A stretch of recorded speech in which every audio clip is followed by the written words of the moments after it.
Alright, so the Kirby Air Riders Direct just happened. I actually just watched it over a second time to get a better idea of it, and initially, the game looks pretty cool. It looks like it's going to be a lot of fun. I would say to me, it doesn't necessarily look like a sequel to Kirby Air Ride. Based off of what we saw today, it looks more like a reboot, as pretty much everything that was in the original game is also included here, a lot of the same modes and stuff, and just the general look of the game looks like it's going to be very, very much like a super refined version of Kirby Air Ride. But let's just go through it piece by piece, because I found the entire thing to be really interesting. And then the ending of the Direct is potentially showing something that is going to be brand new, and I guess they're saving it for maybe a September Nintendo Direct. Maybe that's what they're saving it for. I don't know. I'm not really sure. As for the Direct itself, though, it was 45 minutes. It was very slow, I'm not going to lie. The presentation was very, very slow, and it was nice to see Sakurai again, see how he's doing, and see what he's been up to. And that was all great and stuff. It was just a very, very slow-paced Direct, but the actual information in it was fairly interesting. So right away, we basically heard the main theme of the song. It really reminded me a lot of Kirby in the Forgotten Land. I almost wonder if the same singer from Forgotten Land was the same singer for Kirby Air Riders. I'm not really sure. They just sounded really... It sounded like the same person. Maybe it is, maybe it isn't. But either way, I really like the main theme. And by the way, it's available on Nintendo Music right now. Or they said later today. I'm assuming it's already on the app right now. Cool. That's really strange that they're launching music on the app before the game's even out. And they haven't done that for Mario Kart World yet. They still haven't done that for Mario Kart World. Okay, sure. But hey, that's really cool. Then Sakurai kind of talks about the title of the game, Kirby Air Riders. He says that it's called that because you can choose multiple riders. Okay, you could do that in the original game, and you could play as King DDD and Meta Knight. And yes, technically they couldn't like pick their own like vehicles or whatever, but like you could play as more than just Kirby. But whatever, that doesn't really matter. There's a lot more characters which we'll be diving into in a second. But yeah, that's basically why he called it that. Also, the game looks absolutely gorgeous. Like, oh my god, this is one of the most visually beautiful games that we have seen on the Switch 2 so far, and this is just the beginning. We haven't even seen what like Animal Crossing or the next 3D Mario is going to look like. This game looks absolutely fantastic, and I'm really, really excited to be able to play the game once it finally releases and just see what it really looks like, because of course we only saw, we're only seeing video. It's being compressed on YouTube.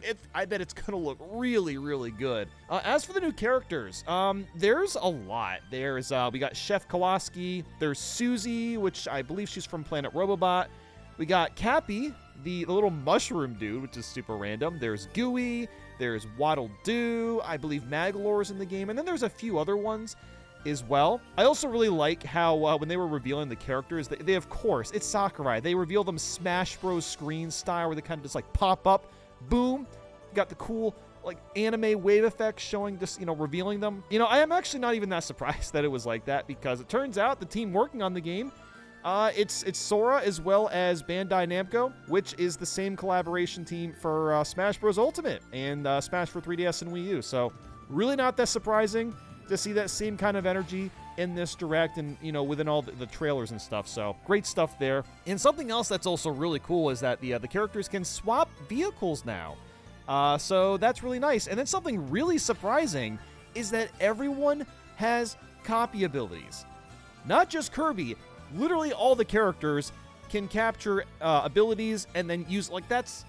I don't think we've ever really seen that in a Kirby game. And I'm trying to think back to like all the Kirby games I've played, and obviously there's been like a bunch of games where you can like play as Meta Knight from like Kirby Nightmare and Dreamland. I know it's kind of a random one to bring up, but there's a Meta Knight mode, and you just slash with the sword. You can't like take a like the cutter ability or the fire ability or whatever. This is actually really, really big. I don't think we've ever seen a Kirby game do this before, especially with all of the characters, and there's so many new ones. So that's really exciting, and I love how they all have, like, little hats, too. Absolutely love that. I think that's really, really cool. We also saw a couple of new copy abilities. We saw the Jet one, which has been featured in a couple other Kirby games, but also, I believe this is completely brand new, Steel Ball. You just turn into a big old steel ball, and I believe this is the first brand new Kirby copy ability in this next Nintendo generation. It's nothing that crazy, but hey, that's still kind of neat to see that. I actually believe it is the 69th Kirby copy ability, so hey, nice. Very cool, I guess. We also saw a couple of new vehicles, and I doubt that we've seen all of them. I'm sure there's going to be a handful of new vehicles to pick from, but we saw the Chariot, the Tank Star, and there was a couple other ones they showed off. Now, my personal favorite was the Chariot. It basically just reminded me of like a fancy hoverboard. You know, I like hoverboarding. It's something that I'll casually do around my house, which I know sounds a little weird. I don't know. It's just something I like to do when I'm taking a break from work. And I'll hop on a hoverboard for like 15, 20 minutes. Anyway, I thought it's cool. There's an official hoverboard in Kirby Air Riders. Hell yeah. Now, he then goes into the controls, and these are very, very similar to the first game. But it does seem like it's going to be a little bit better. I still really wish that this game just had normal racing controls. Like, yeah, I get it. Sakurai's trying to do something a little bit different, but it's... I don't know, man. There's only 3 buttons for... It's like, I feel like I talk about this all the time. You got all these buttons on the controller. You're allowed to use more than 2 or 3 of them. But alas, it does look like the game's going to control a little bit better and a little bit more seamlessly than the GameCube version. So you still move forward just automatically, you know, obviously joystick for steering. The B button is what is now used for basically slowing down and drifting, and you can get like a little bit of a speed boost if you hold the B button for long enough. Now, for using your special attacks, thankfully that is not also mapped to B, that's now mapped to the Y button. Thank God for that. So now it's not going to be as clunky to try to do turns and try to use your items and stuff. Very, very glad that it's like that. And I thought it was absolutely hilarious that Sakurai said, unfortunately, we had to use more than 1 button. Like, I don't know why he was so set in stone on that. I don't know. That was cracking me up. I thought that was hilarious. Thank you. I'm so glad. Hey, 2 buttons. We're using 2 whole buttons for the game. We also got a little bit more of a glimpse into the general gameplay. It looks like there's going to be a new mechanic called Star Slide, where basically stars kind of drift behind the players as you're kind of, going forward. And you can basically run into the stars to build up speed. So basically drafting, and this is not anything new in a racing game. We've seen this. It's even like in Mario Kart World, you can draft behind somebody. You can technically do it in real life if you're really careful. But yeah, so basically drafting's in the game now.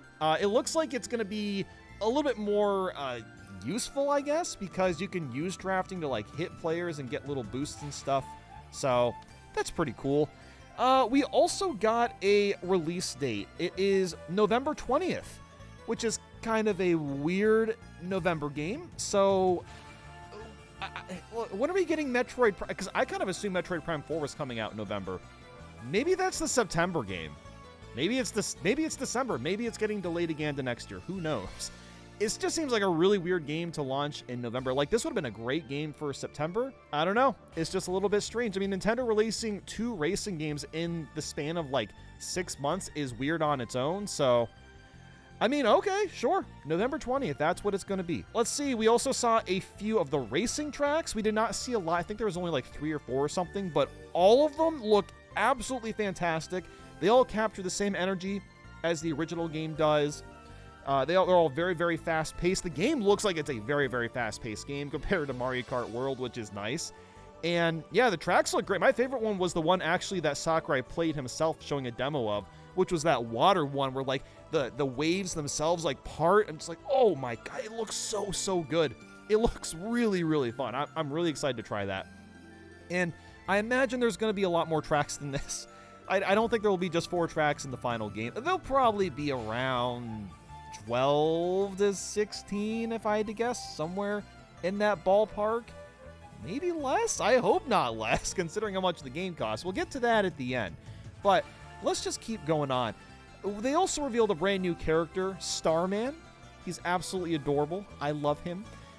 He kind of looks like an enemy. There was an enemy in a couple of the Kirby games that were basically you eat it to get the high jump ability, like in like Kirby and the Amazing Mirror. That looks really similar to this. Although Starman also kind of looks like a Luma with a cape on. But either way, I love the character. Starman is great. And something else I noticed too is we didn't actually get any mention of Top Ride. This was a really small mode in the original GameCube game where, well, you look down at a top-down perspective, and you just kind of going in a little bit of a circle. it really wasn't even that exciting. So hey, if they cut out Top Ride completely, I honestly wouldn't really care that much. It was a very throwaway mode in the original game. And yeah, I mean, it really, not really that big of a deal if it's gone. After that, we got a really good look at City Trial, and it looks great. There's going to be the option to play with up to 16 players. And honestly, I think that'll be more fun because I believe the original, it was just 4 players. Maybe it was 8, but I think it was only 4 in the original game. But just the fact that this new level, which they're calling Skya, it's a floating island now, it's a little bit bigger than City Trial. It doesn't look like a massive level per se, but it is definitely a little bit larger. And I think just having more players is going to make it more enjoyable. It'll feel a little less empty now. And that was something I remember from City Trial. There was a lot of times where when you're playing through it, you don't really see the other racers very often. So I think having the additional amount of players is great. And it does look like you're also able to control how many players, because I think Sakurai did a demo with only 12 players. So if you don't want to do 16, if that's too chaotic, it seems like you'll be able to control the amount of players in a City Trial, which is fantastic. I also, speaking of like players in a race, I found it really funny how when he was talking about just the air ride mode, that there was only going to be 6 racers, and he said he thought any more would be too chaotic, which I thought was very interesting. Is he making a little bit of a burn on Mario Kart World's 24 players? Maybe? I'm not really sure. I don't think that's what he was doing, but it did kind of feel it was a little implied. Maybe not. I could be overthinking, but let's go back to City Trial. We're getting a little off topic here. It looks pretty similar to City Trial, I'm not gonna lie.